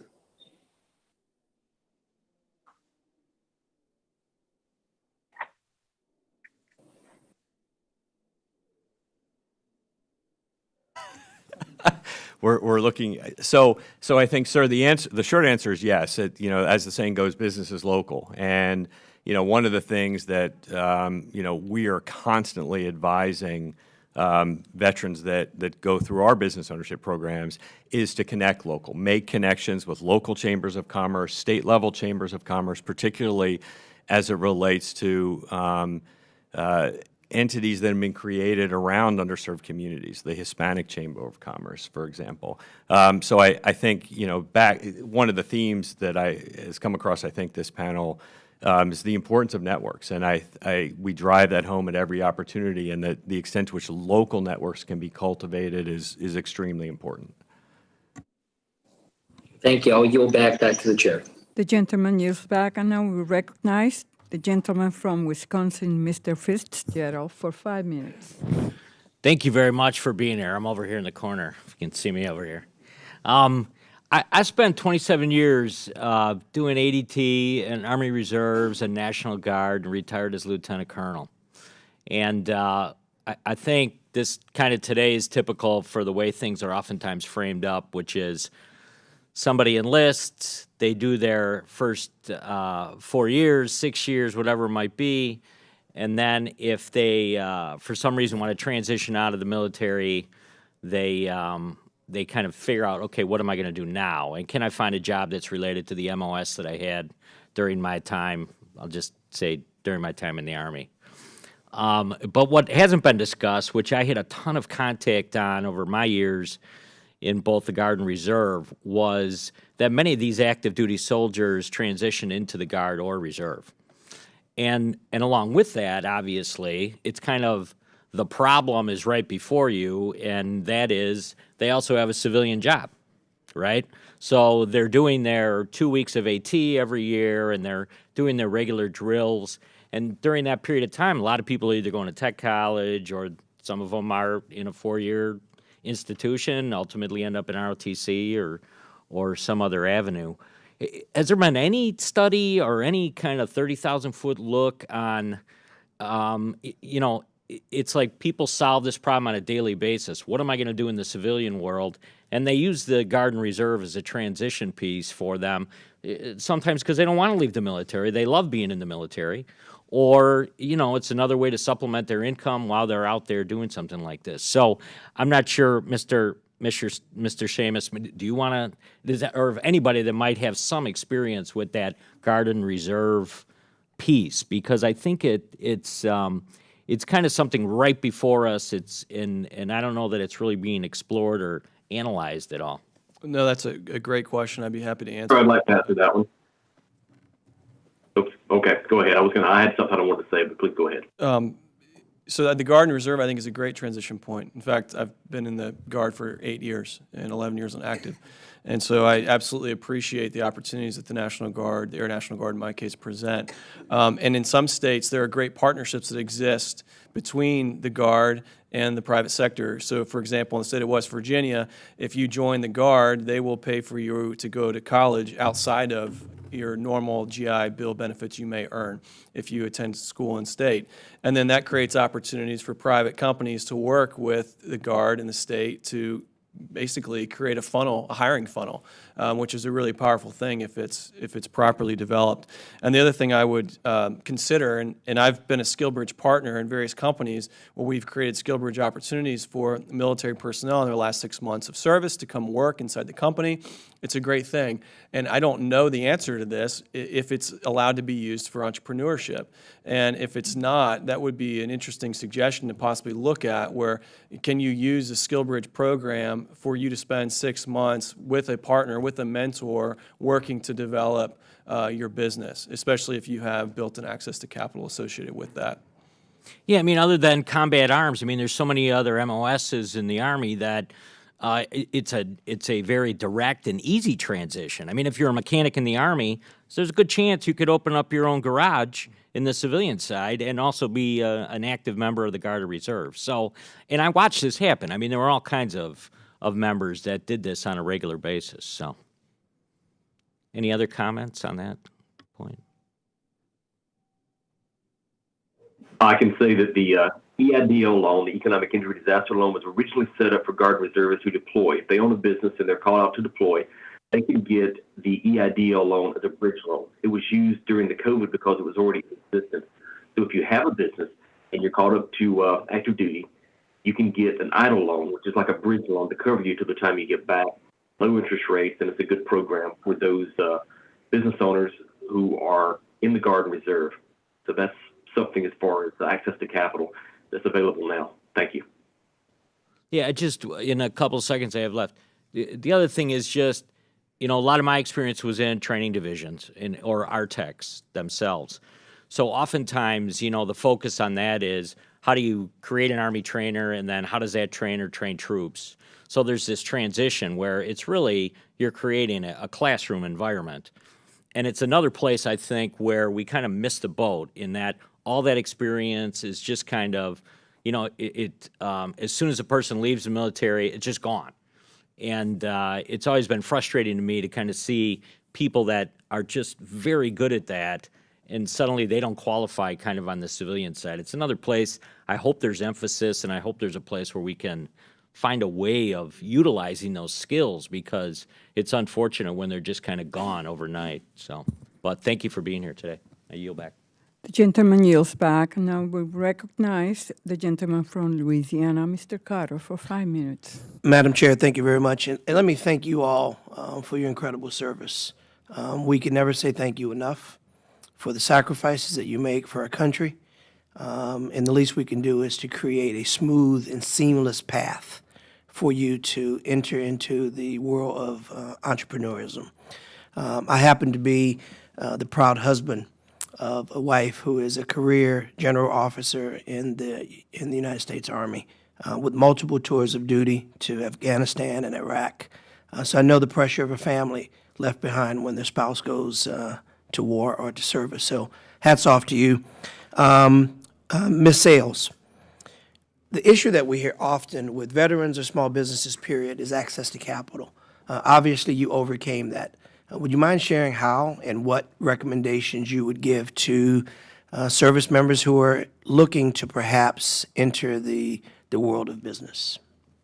Earlier, someone's brought up the transition, right? So TAPS, going for a longer period of time, could be a very good area to start training them about the importance of having good credit. Because again, that's kind of information you do not learn while you're serving. And they do have a lot of course, companies right outside the gate that like to charge you a ridiculous amount of money to purchase anything while you're actually in uniform. So you don't get trained up in that area. And then secondary to that would be, even with having good credit, you know, the options of not having to pay much more than you should to receive that credit in order to start your business and have the capital, I think is a big problem. And I brought that up earlier in my testimony that SBA should really consider even more options of working with the existing lenders that's out there, the larger banks, the alternatives, whomever, but just kind of lead the way of actually establishing abilities for people to get access to capital where it does not cost them a lot of money in interest and fees. And what about even maybe a little bit of leniency on credit scores for service people? I would actually support that thought, sir, as well, because, again, we were not taught when we were serving in the military about certain aspects. Finance is one of the areas.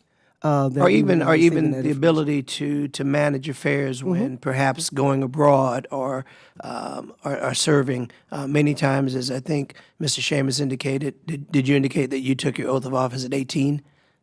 I did. So, you know, a very young man relatively to begin. And so some of those things are a matter of the ball comes really fast.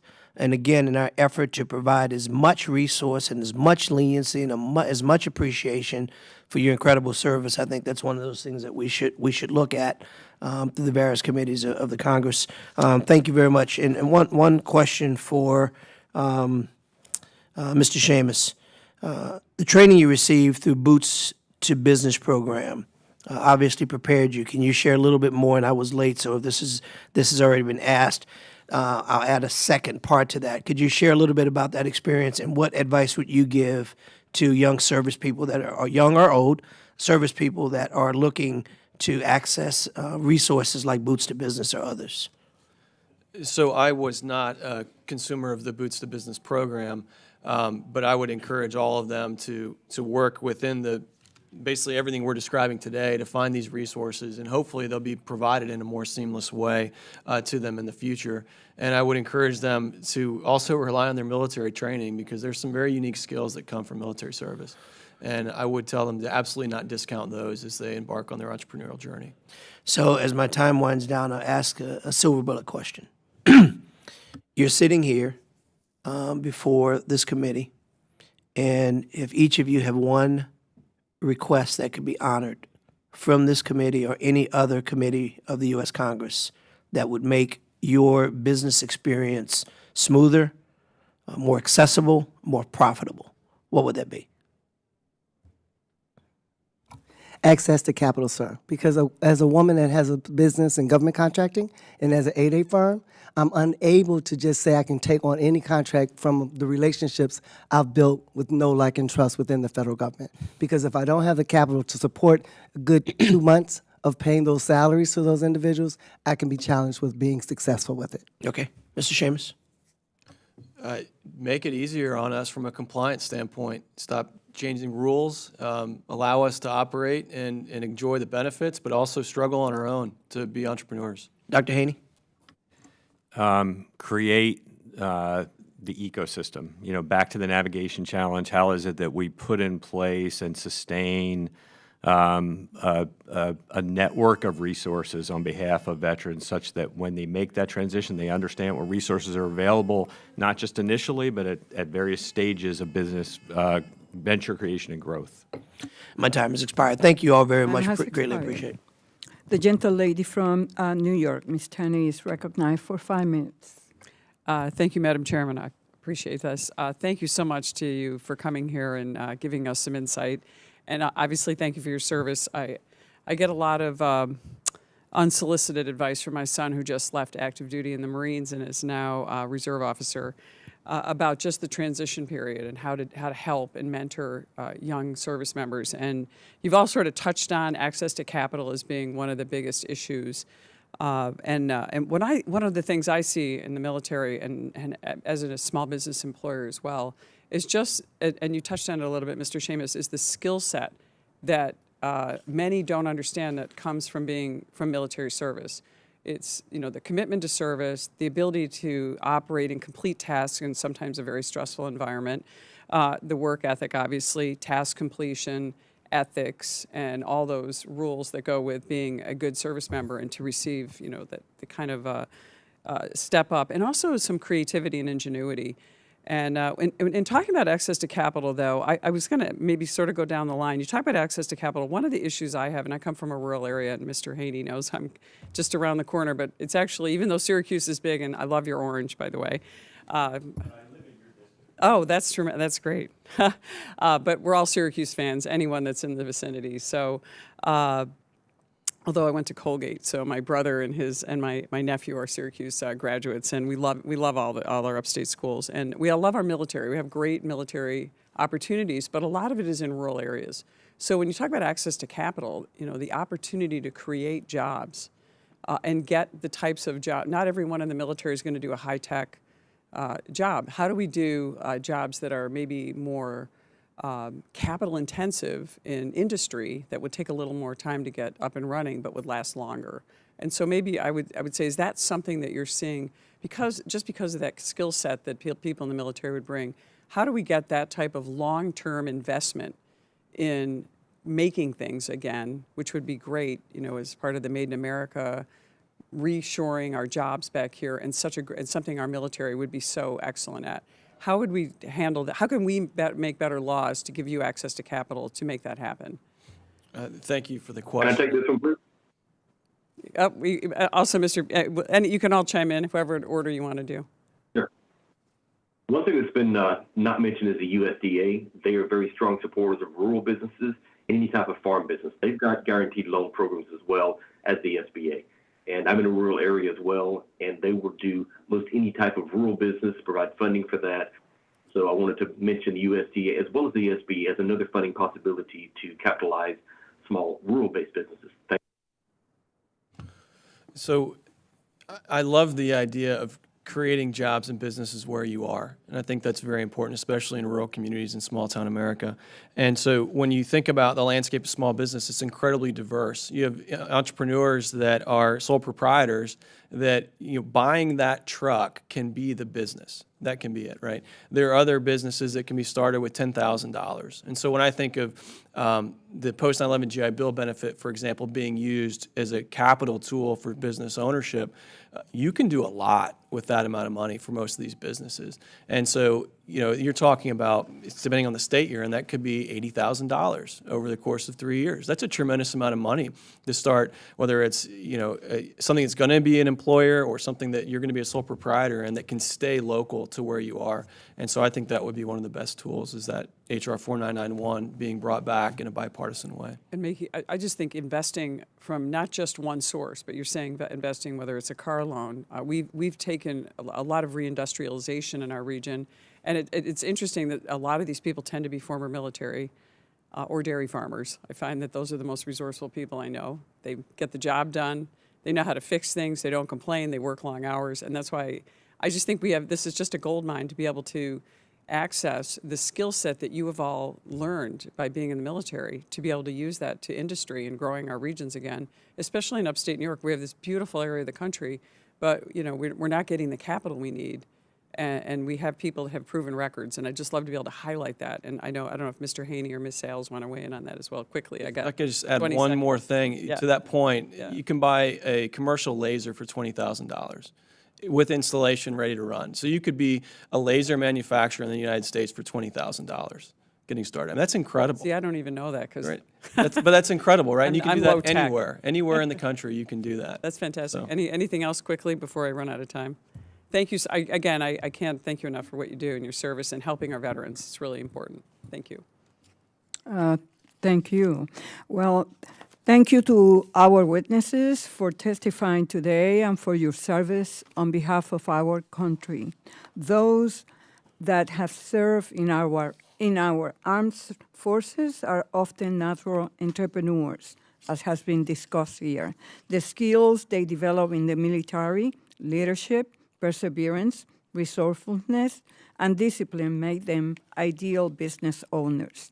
These veteran-owned businesses play a key role in supporting the American economy and communities across the country. Our country stands to benefit immensely by making it as easy as possible for veterans to start and run their businesses. Today, we heard invaluable testimony about what is and is not working when it comes to SVA veteran programs. I hope that we can apply these lessons moving forward as we work to advance policies that empower veteran business owners. Without objection, members have 5 legislative days to submit statement and supporting material for the record.